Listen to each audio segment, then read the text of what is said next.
Abran su Biblia, por favor, a Primera de Samuel, capítulo 16. Primera de Samuel, capítulo 16. Vamos a ver qué tanto alcanzamos a cubrir de este capítulo de Primera de Samuel. Al estar preparando el estudio me di cuenta de que algunas de las cosas que vamos a ver aquí concuerdan muy bien, van muy bien de la mano con lo que estamos estudiando en el libro de Efesios. Y estaba pensando en si lo mencionaríamos o no, y estaba finalmente, y sabes que vale la pena, porque normalmente tenemos una visión de lo que es el Dios del Antiguo Testamento y otra visión de lo que es el Dios del Nuevo Testamento, ¿verdad? Es lo que se nos ha enseñado, pero a través de lo que vamos a estudiar hoy creo que vamos a poder ver que es el mismo Dios.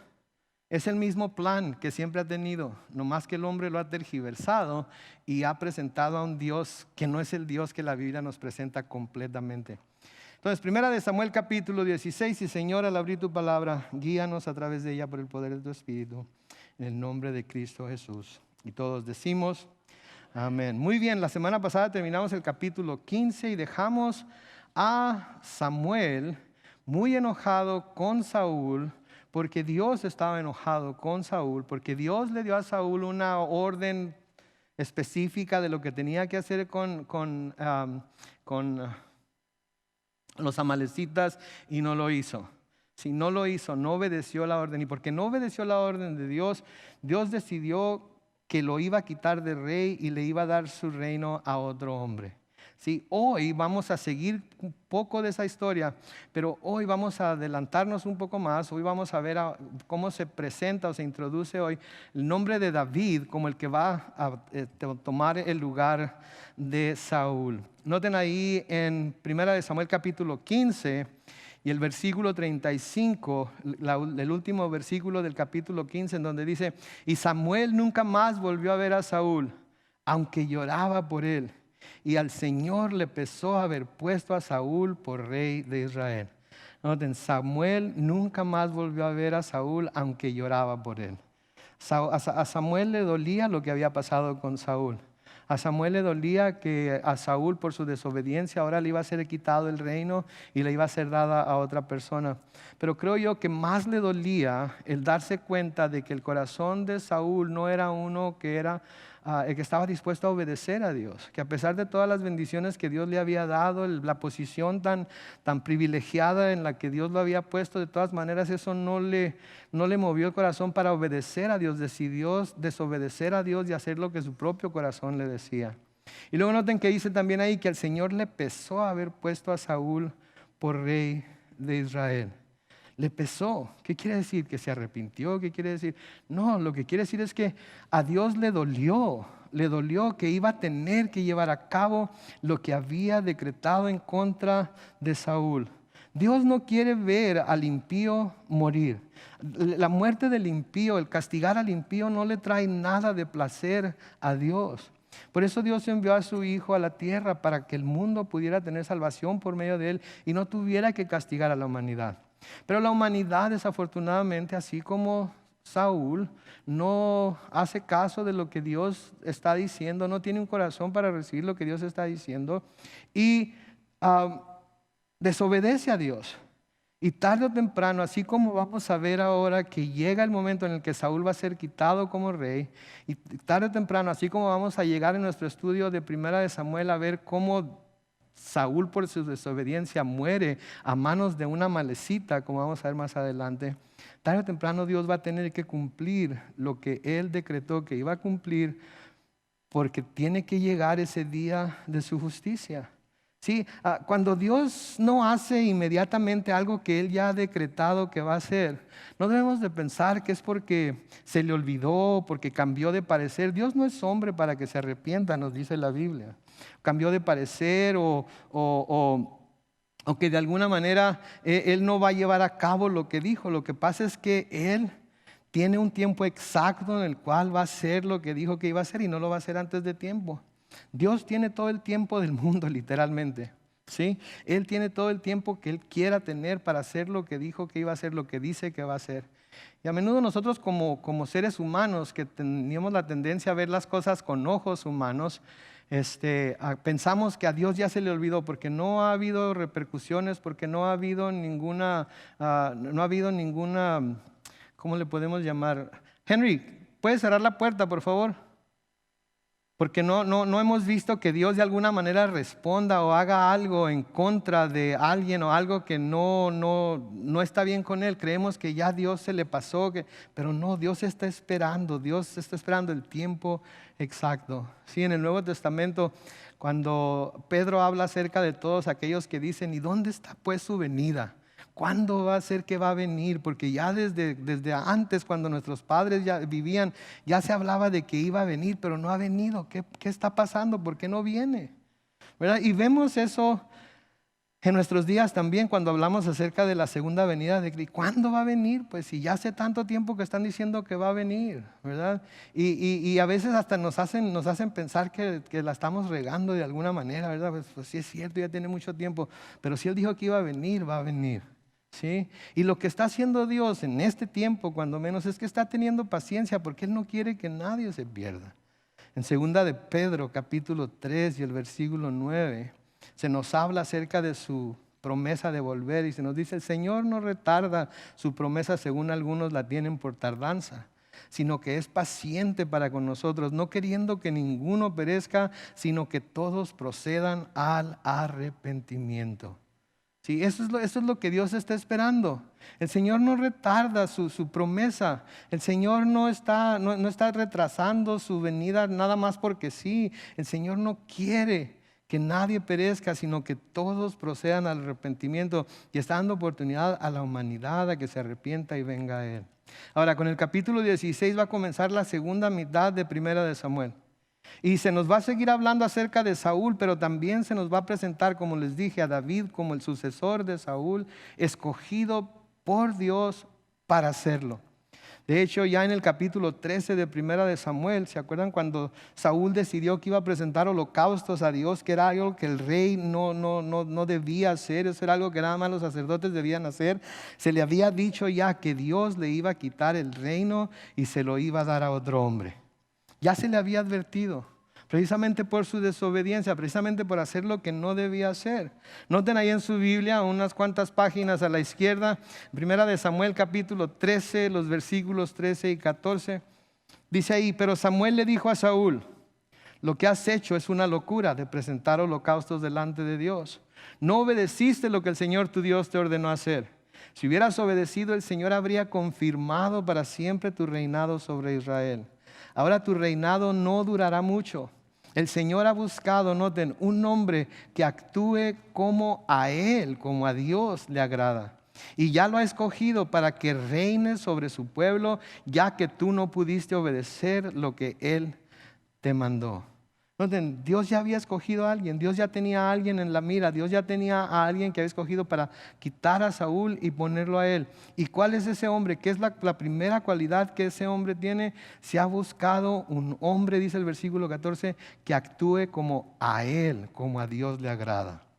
¿Sí? Esa es la clase de hombre y mujer que Dios quiere usar. Esa es la clase de hombre y mujer que Dios busca para usar en su reino, que Dios busca para usar y a través de él o ella hacer grandes cosas. Alguien que esté dispuesto a hacer las cosas como a él, como a Dios le agrada. Y hoy vamos a ver la revelación de quién es ese hombre. Y aunque no va a ser instalado como rey inmediatamente, vamos a comenzar a ver por qué fue que Dios lo escogió para ser rey. Entonces noten ahí en el capítulo 16, los versículos 1 al 3 de Primera de Samuel. Dice, un día el Señor le dijo a Samuel, ¿hasta cuándo vas a estar triste por causa de Saúl? ¿No recuerdas que yo lo deseché como rey de Israel? Mejor llena de aceite tu cuerno y ve a Belén. Ahí vas a visitar a Yesé, porque uno de sus hijos será el próximo rey de Israel. Noten cómo Dios como que reprende aquí a Samuel. ¿Hasta cuándo vas a estar triste por causa de Saúl? ¿No recuerdas que yo lo deseché como rey de Israel? ¿Sí? A menudo nos entristecemos, nos portamos tristes, nos agüitamos por algo que Dios nos quita, por algo que Dios decide que no va a dejar que sea nuestro, que no va a permitir que lo tengamos. Y nos agüitamos con Dios y a veces hasta nos enojamos con Él porque lo hace de esa manera. Pero saben que Dios tiene un plan. Siempre se dice, y eso es cierto, Dios tiene un plan. Y si nos quita algo es porque nos va a dar algo mejor. ¿Sí? Así como Él quitó a Saúl de ser rey de Israel, aunque parecía que Saúl era el que era el indicado para hacerlo. Aquí le dice a Samuel, sabes que ya no estés triste. Ya no estés triste por causa de Saúl. Acuérdate que yo lo deseché como rey de Israel, y si yo lo deseché como rey de Israel es por una buena razón. Y le dice, mejor ponte a trabajar, mejor llena de aceite tu cuerno y ve a Belén. Ahí vas a visitar a Yesé, porque uno de sus hijos será el próximo rey de Israel. Versículo 2 dice, y Samuel le preguntó, ¿con qué pretexto voy a ir? Si Saúl llega a saber que voy, de seguro me matará. El Señor le respondió, llévate una becerra de la vacada y di que vas a ofrecerme un sacrificio. Ahora noten aquí, Samuel tenía temor de Saúl.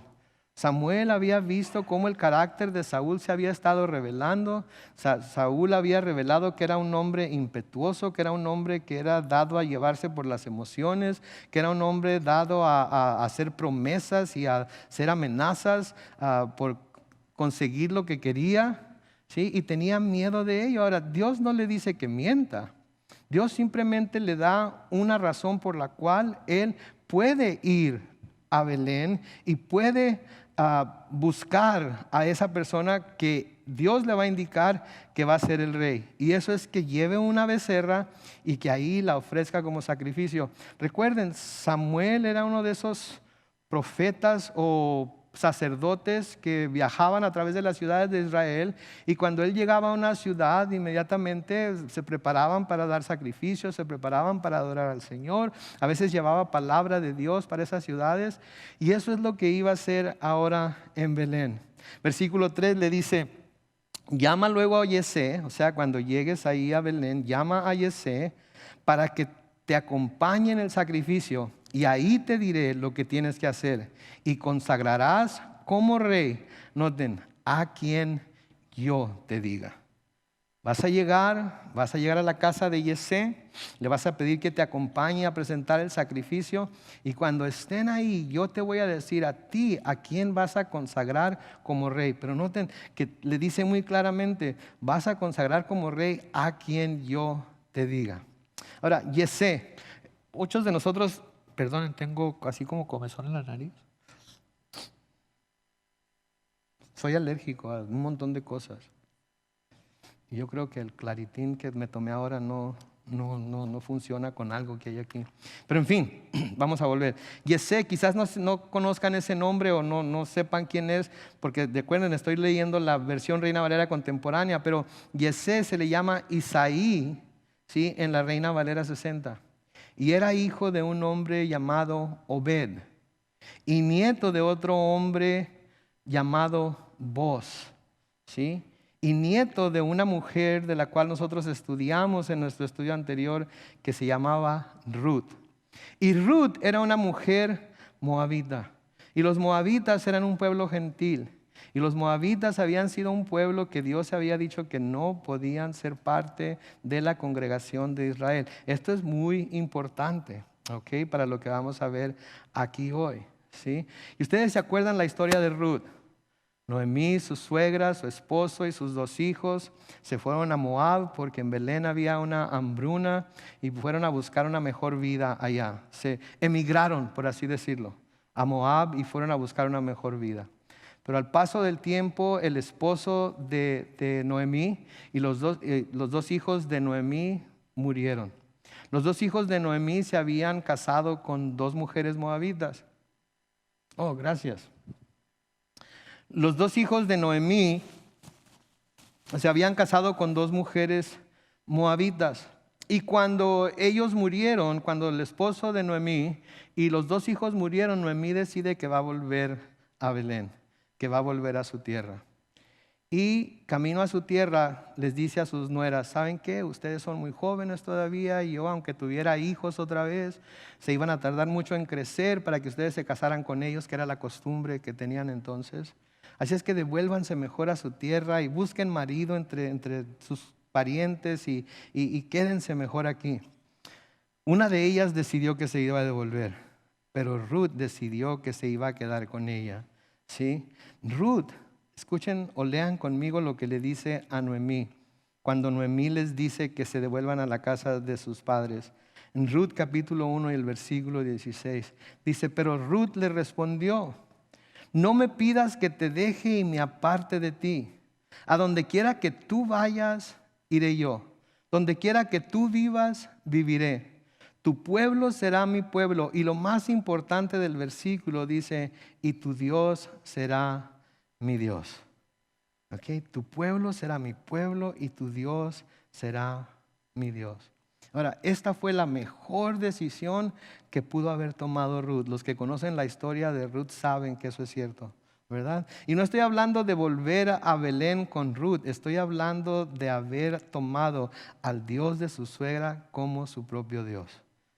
Sí, el decidir que el Dios de su suegra, ese Dios que la había mantenido en Moab mientras estuvo allá, ese Dios que la iba a llevar de nuevo a su tierra, que ese Dios va a ser también su Dios.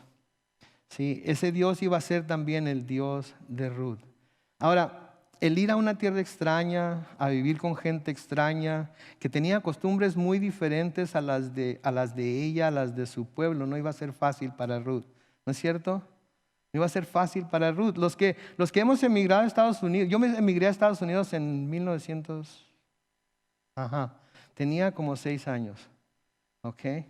Y me acuerdo cuando llegué aquí a Estados Unidos, cuando llegué aquí a Estados Unidos no había educación bilingüe. No había que a los niños que vienen de México, de cualquier otra ciudad o de cualquier otro país, cuando entraban a la escuela los ponían en educación bilingüe para que no se atrasaran, que finalmente fue lo que atrasó a mucha gente de nuestra raza en realidad, porque, y no quiero meterme en este lío que estoy metiendo ahorita, porque hizo a mucha gente muy floja, es la verdad, hizo a mucha gente muy floja. Pero yo no había educación bilingüe. Y me acuerdo que me echaron al segundo año de primaria sin saber ni una palabra de inglés.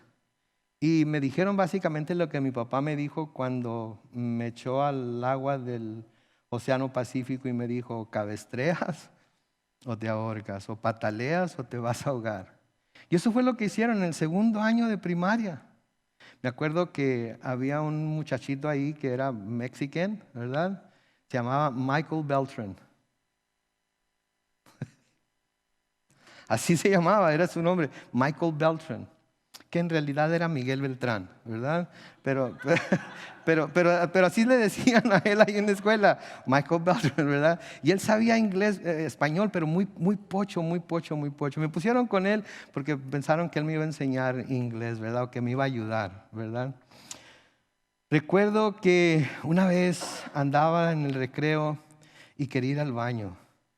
Quería ir al baño, pero de una manera, qué bárbaro. Me acuerdo que había 2 baños, uno de un lado, pegados, pero una entrada por un lado, otra entrada por otro. Yo no sabía lo que era boy y no sabía lo que era girl. Lo único que sabía era que quería ir al baño. Y corrí a la primera puerta que encontré y cuando abrí la puerta, un griterío de chamacas por todos lados. ¿Ok? En eso pasa un monitor de los pasillos, el hall monitor que se le llama, después supe lo que era. Me agarró del brazo y me llevó con la directora. Cuando supieron que no sabía nada de inglés, pues me perdonaron, ¿verdad? Me la perdonaron. Pero se sufre cuando se cuando se va a un país, no se conoce la lengua, no se conocen las costumbres, no se conoce absolutamente nada, se sufre. Y esto fue lo que pasó con Ruth. Se fue a una tierra extraña, con gente extraña que tenía costumbres muy diferentes y no iba a ser fácil para Ruth.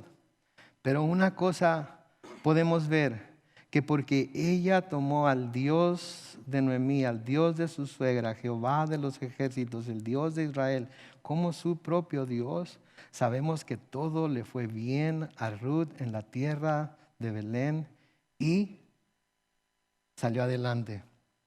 Salió adelante. ¿Por qué? Porque Dios estaba con ella. ¿Sí? Eventualmente el haber puesto su fe en ese Dios rindió frutos. ¿Sí? Que pudimos ver cuando estudiamos el libro de Ruth. Y finalmente llegó a tener un hijo. más hijos, pero llegó a tener un hijo en especial, que es el que vemos aquí. Ruth capítulo 4 y el versículo 17 dice, las vecinas decían, Noemí ha tenido hijos. Que fue Ruth la que los tuvo, pero porque ella era la suegra de Ruth, era como si fueran de ella. Y lo llamaron Noten, Obed. Y este fue el padre de Yesé, que fue padre ¿de quién? De David. Entonces, de nuevo, David nació de un hombre que le nació a una mujer inmigrante de otro país, mujer inmigrante de otro país, de una raza que en realidad se le había prohibido ser parte de la congregación de Israel. Es tremendo esto, cuando nos ponemos a pensar en lo que esto significa.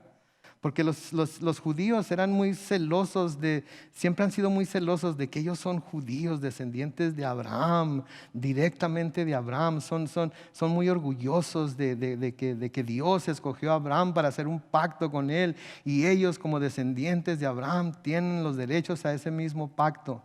Ahora, en aquel tiempo las mujeres no tenían el respeto que ahora se tienen, no tenían la posición que ahora tienen, mucho menos una mujer extranjera.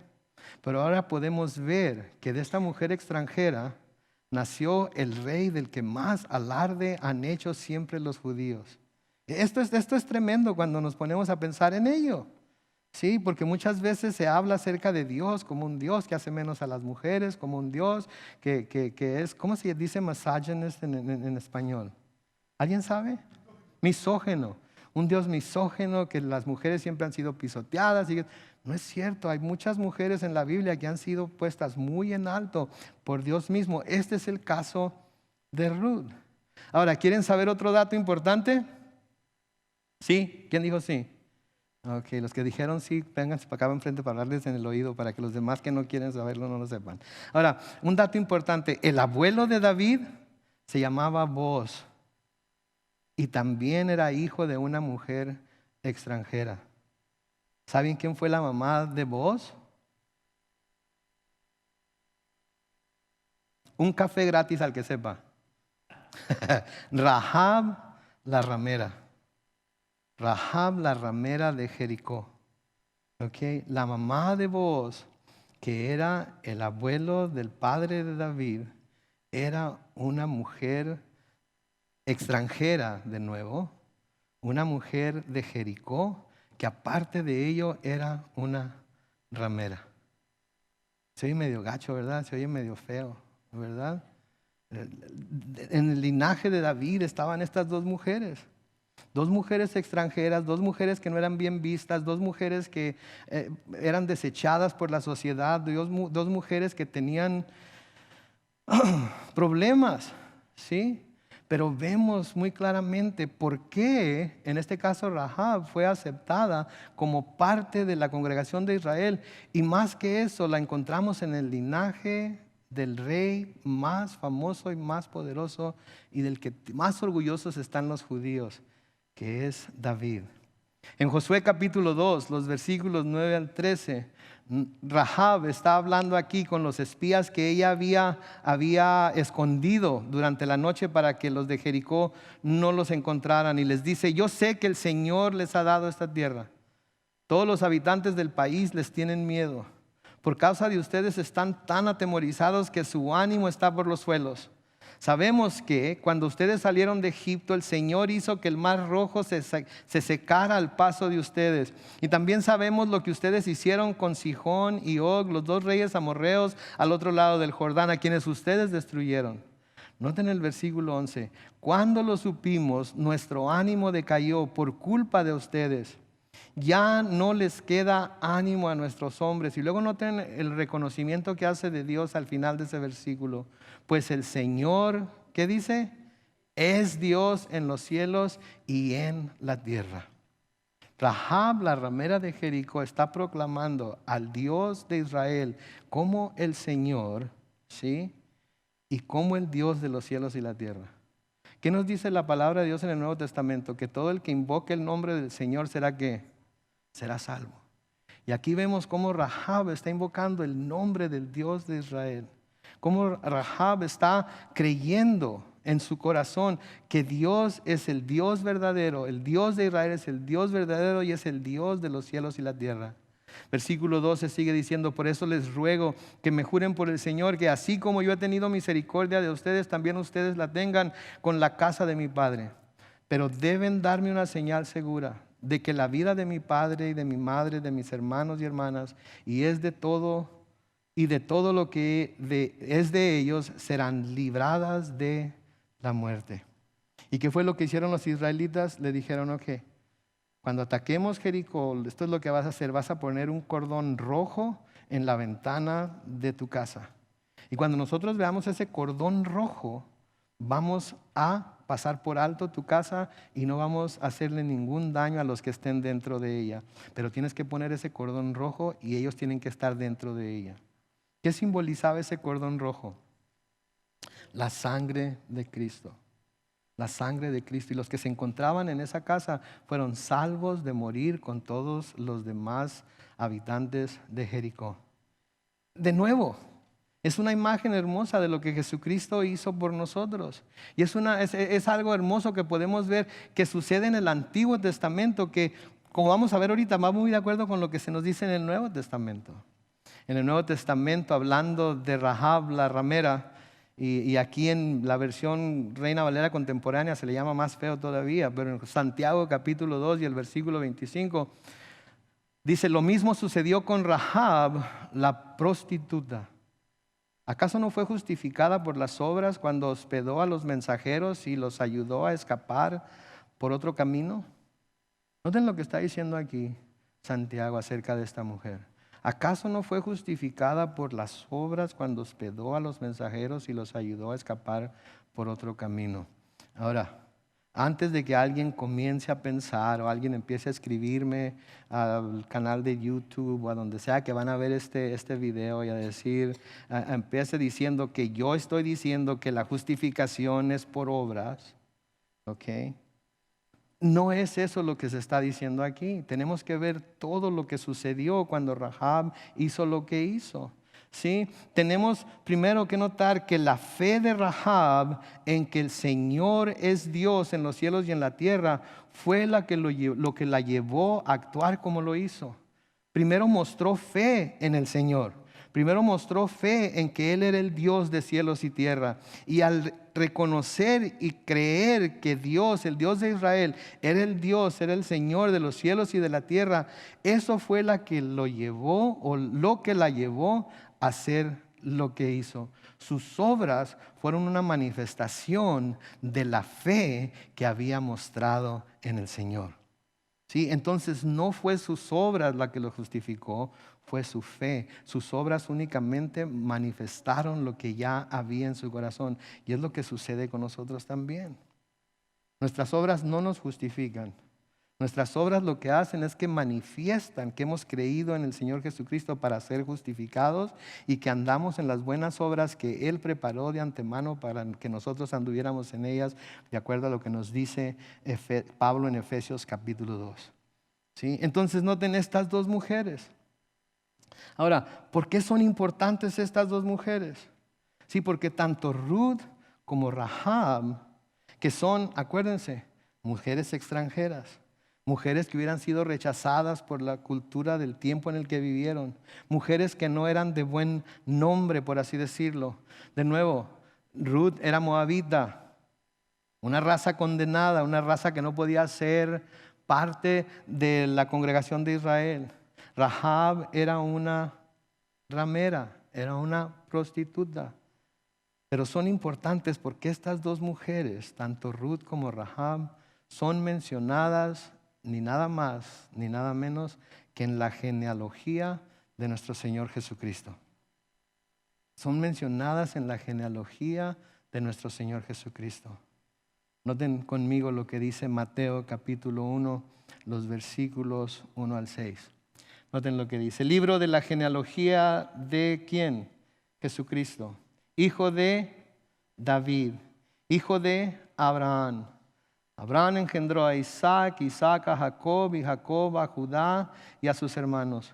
Judá engendró con Tamar a Farés y a Serach. Farés a Esrón y Esrón a Aram. Aram engendró a Aminadab a Nazón y Nazón a Salmón. Salmón engendró con Rahab, la ramera de Jericó, a Boz. Y Boz engendró con Ruth a Obed.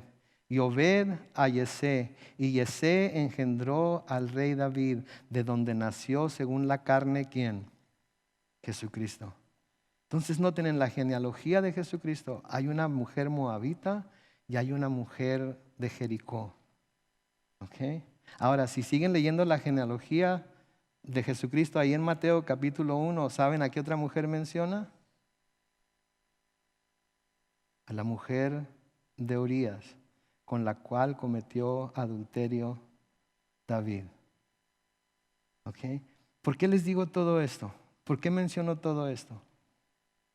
Porque esto va de la mano con lo que hemos estado estudiando en Efesios capítulo 2 y 3. Esto va muy de la mano con lo que hemos estado estudiando en Efesios capítulo 2 y 3. Hay un dicho que he escuchado muchas veces, pero que dice: donde estamos en las Escrituras es en donde estamos. Y creo que especialmente en el clima en el que vivimos ahorita, y no estoy hablando del clima del medio ambiente, estoy hablando del clima político y social y todo lo que vivimos ahorita, es muy importante que nos demos cuenta que para Dios, que Dios no hace acepción de personas, que Dios no hace diferencias entre personas, que Dios a todos, no importa nuestro grupo étnico, no importa nuestra nacionalidad, no importa de dónde venga, Él nos ve a todos iguales. Y Él quiere que nosotros como cristianos tengamos esos mismos ojos para con todos.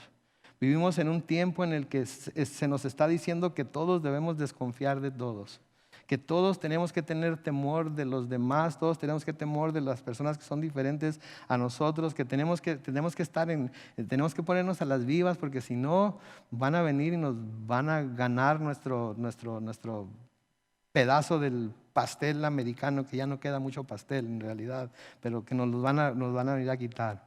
Y como cristianos no podemos caer en esa trampa, ¿sí? Nosotros debemos como cristianos dejar que los países hagan cumplir sus leyes en la forma en la que ellos piensen que deben hacer cumplir sus leyes. Pero como cristianos, cuando nosotros tenemos la oportunidad de recibir, de ayudar, de apoyar, de etcétera, etcétera, a gente que no es como nosotros, que viene de lugares diferentes al lugar que nosotros somos, tenemos que manifestar a esas personas el amor de Cristo. Tenemos que ser compasivos, tenemos que mostrar gracia, tenemos que mostrar aceptación, tenemos que mostrar lo mismo que Dios muestra a todo el mundo a través de su Hijo Jesús. Eso, de nuevo, eso es lo que hemos estado estudiando en Efesios capítulo 2 y capítulo 3. Noten ahí en sus Biblias, y no lo vamos a poner en la pantalla porque es un pasaje bastante largo, pero miren en sus Biblias en Efesios capítulo 2. Efesios capítulo 2, comenzando con el versículo 11. Efesios 2, comenzando con el versículo 11. Les voy a dar unos segundos para que busquen su Biblia, abran su teléfono, abran su iPad, abran su computadora si la traen, unos cuantos segundos nada más. En Efesios capítulo 2, comenzando con el versículo 11. Noten lo que Pablo les dice a los efesios. Por lo tanto, ustedes que por nacimiento no son judíos y que son llamados incircuncisos, por los que desde su nacimiento han sido físicamente circuncidados, deben recordar esto. En aquel tiempo ustedes estaban sin Cristo, vivían alejados de la ciudadanía de Israel y eran ajenos a los pactos de la promesa, vivían en este mundo sin Dios y sin esperanza. Versículo 13, pero ahora, en Cristo Jesús, ustedes que en otro tiempo estaban lejos han sido acercados por la sangre de Cristo, porque Él es nuestra paz. De dos pueblos, los judíos y los gentiles, hizo uno solo, al derribar la pared intermedia de separación y al abolir en su propio cuerpo las enemistades. Él puso fin a la ley de los mandamientos expresados en ordenanzas para crear en sí mismo de los dos pueblos una nueva humanidad, haciendo la paz. Y para reconciliar con Dios a los dos en un solo cuerpo mediante la cruz, sobre la cual puso fin a las enemistades.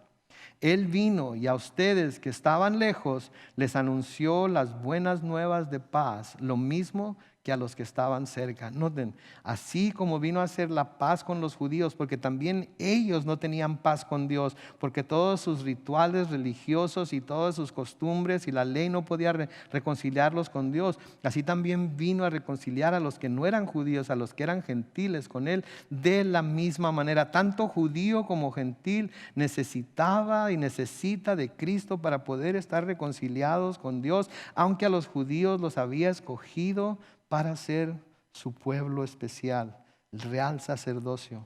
Tanto el uno como el otro necesitaba a Cristo. Versículo 18 sigue diciendo, por medio de Él, de Cristo, unos y otros, judíos y gentiles, tenemos acceso al Padre en un mismo espíritu. Por lo tanto, ustedes ya no son extranjeros ni advenedizos, sino conciudadanos de los santos y miembros de la familia de Dios. Y están edificados sobre el fundamento de los apóstoles y profetas, cuya principal piedra angular es Jesucristo mismo. En Cristo todo el edificio, bien coordinado, va creciendo para llegar a ser un templo santo en el Señor. En Cristo también ustedes son edificados en unión con Él, para que allí habite Dios en el Espíritu. En Cristo. Entonces, el ver esto que sucedió en el Antiguo Testamento con estas antepasadas de David nos deja ver que lo que ahora Pablo nos está enseñando en el Nuevo Testamento no fue algo que se le ocurrió a Pablo, no fue algo que se le ocurrió a Dios para aplicarlo en el Nuevo Testamento solamente, sino que desde el Antiguo Testamento se va desenvolviendo este plan de Dios de alcanzar a todo el mundo por medio de Cristo. ¿Sí? A veces pensamos en que el Nuevo Testamento vino y trajo algo nuevo.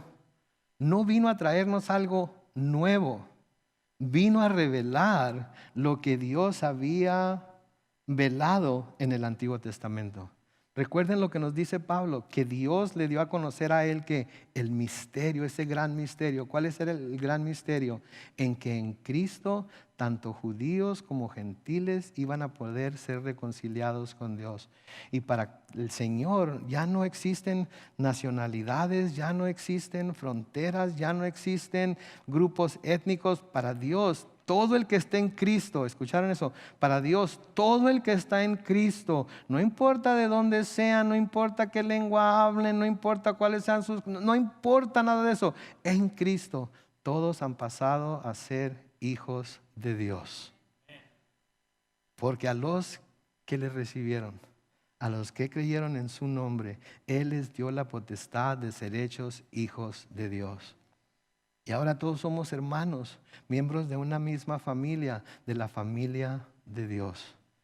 Y debemos amarnos los unos a los otros y no despreciar a las Ruths, por así decirlo, o a las Rahabs, ¿sí?, de nuestros tiempos.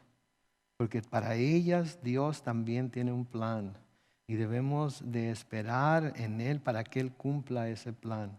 Pablo les escribe a los Gálatas en Gálatas capítulo 3, en los versículos 27 al 29, noten, porque todos ustedes, los que han sido bautizados en Cristo, están revestidos ¿de quién? De Cristo.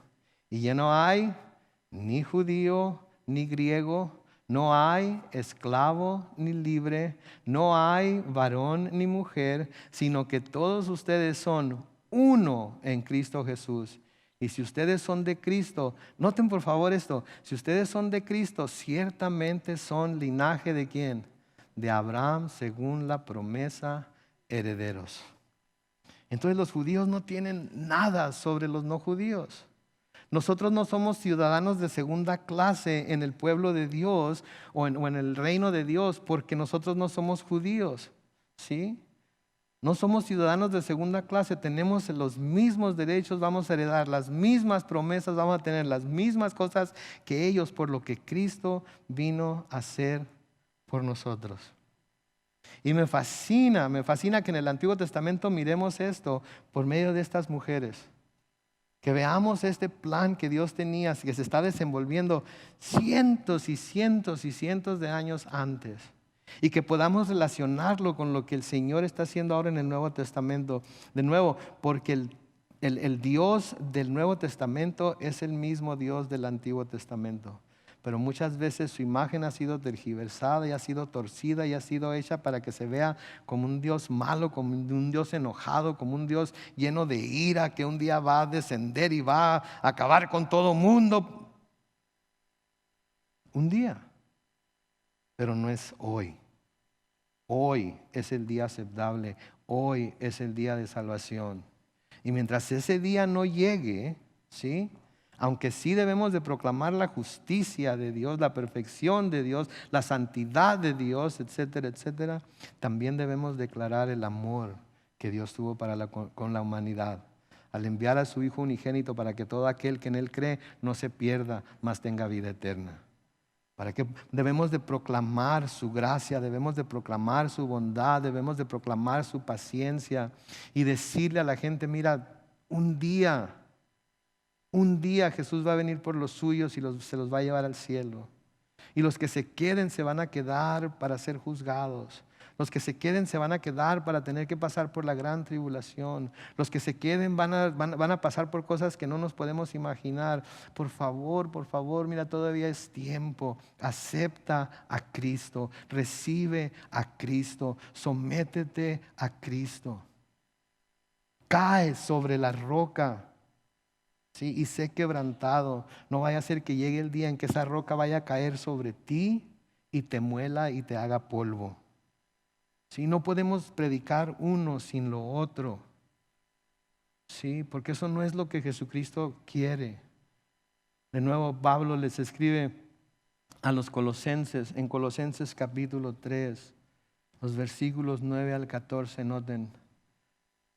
Les recomienda primero, no se mientan los unos a los otros, pues ya ustedes se han despojado de la vieja naturaleza de sus hechos y se han revestido de la nueva naturaleza, la naturaleza del nuevo hombre que se va renovando a imagen del que lo creó hasta el pleno conocimiento.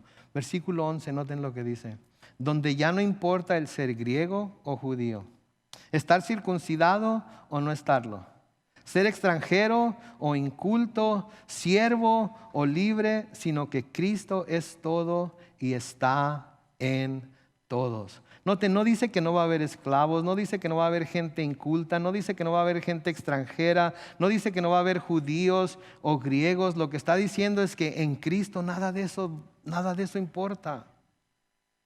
Hay gente inculta. ¿No conocen algunas personas que son medio incultas? ¿Sí? No conocen, en otras versiones dicen bárbaros. ¿Conocen a alguien que es bárbaro? O cuando menos se porta como bárbaro. ¿Sí? A alguien que es diferente completamente. Sí, todavía hay todo eso, pero en Cristo todo eso queda a un lado y Cristo es nuestro todo y está en todos. Versículo 12 de Colosenses 3 sigue diciendo, por lo tanto, como escogidos de Dios, santos y amados, revístanse de entrañable misericordia, de benignidad, de humildad, de mansedumbre y de paciencia. Sean mutuamente tolerantes. Si alguno tiene una queja contra otro, perdónense de la misma manera que Cristo los perdonó. Y sobre todo, revístanse de amor, que es el vínculo perfecto. Pablo les dice a los romanos que no debemos de deberle nada a nadie excepto el amarlos. ¿Sí? El amor de Cristo debe ser manifestado a través de aquellos que nos decimos ser los hijos de Dios por medio de Él. No podemos ser personas airadas, no podemos ser personas juzgonas, no podemos ser personas que nada más estamos constantemente hablando de todo lo que estamos en contra, pero no hablamos de todo de lo que estamos a favor. Y de lo que estamos a favor es de que el mundo se salve por medio de Jesucristo. Y para ello tenemos que presentarles todo el panorama de lo que es Dios.